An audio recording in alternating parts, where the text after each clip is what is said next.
Welcome back to Willie's Firewood. I'm Russ. I own and operate Willie's Firewood, and you'll see Kevin, the little guy, and Gramps, my grandfather, help me out. I wanted to do just a quick little introduction here.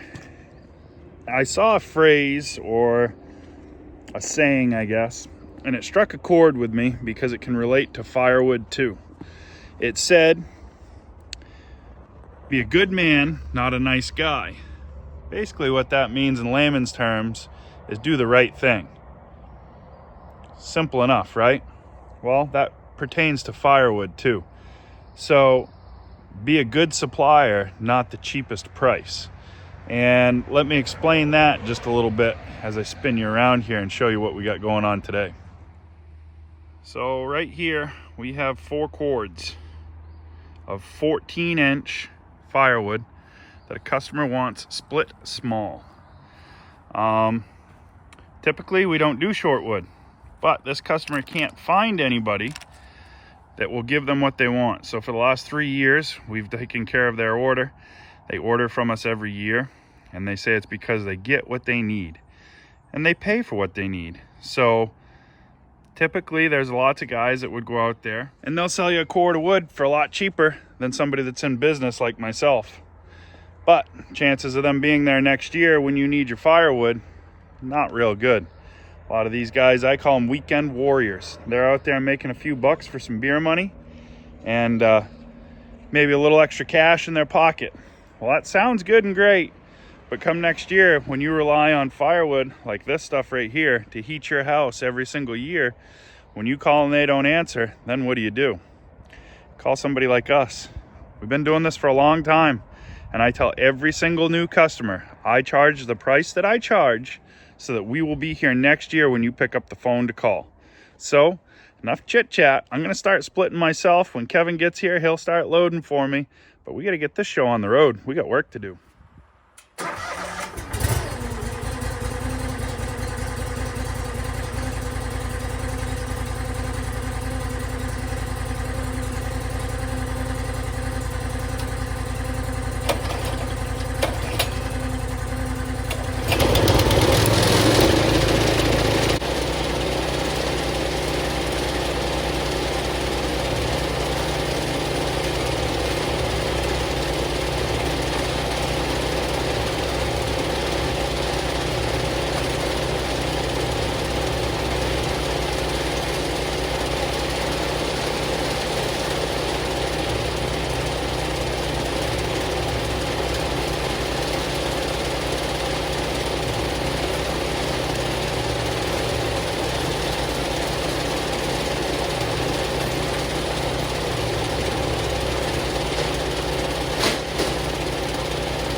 Kevin, how come your gloves are in your back pocket, not on your hands? Too hot.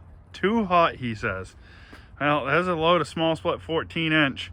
Go get this delivered, we'll come back and do it again. That's 3. How you doing, little buddy? All right. Well, this guy says that he thinks he was just a little bit short last year, Kevin. So what we're gonna do is, I don't quite have enough over there for a cord.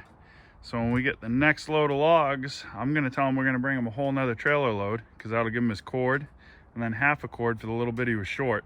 He said he was only short about a quarter, but we may as well give him a half. Yep. Exactly? Exactly. All right, let's go get this delivered then. There's our next one, 14-inch, all small split, ready to roll. We'll get this leveled off and go get it delivered. So our videos have been a little out of sequence, and that's okay. That's called work. It's hard to record and get everything done at the same time, but let me show you what's left out of about 12 cords of firewood that we started with in this pile a couple of days ago. It's just about all gone. So we've got some big beach rounds on the ground, and then about 1.5 rows. No, that's close to 2 rows. So there's probably 3 more cords sitting right there, and that's gonna finish up our 6 cord order. We did 3 cords of it. You saw that video yesterday. And we've got to get another trailer load of 14-inch to our customer. So that'll clean the top side of the yard up here. And then down here is probably another cord to 1.5 cords, and then another 1 or 2 cords here. And then we've got probably 10 cords worth of tree service wood there. And that's all gonna disappear. So next week in total, we have 16 cords that have to leave before the Northeast Forestry Expo. So if you guys are coming to Bangor to the Forestry Expo, leave a comment down below. We'd love to see you, love to have you stop by. Should be a good time. The weather is looking good. It's not looking like the rain that we're getting right now. So remember, guys, a little bit every day goes a long way. Help someone if you can. We help people stay warm 1 cord at a time, or 1.5 cords at a time, depending on how they order it. And next video is going to be some chainsaw maintenance. We're going to start tearing those Shindawa saws apart, but first we're going to see if they'll even run, see what they run like, see if we can adjust a carb or not, and find out what we got for issues. So stay tuned.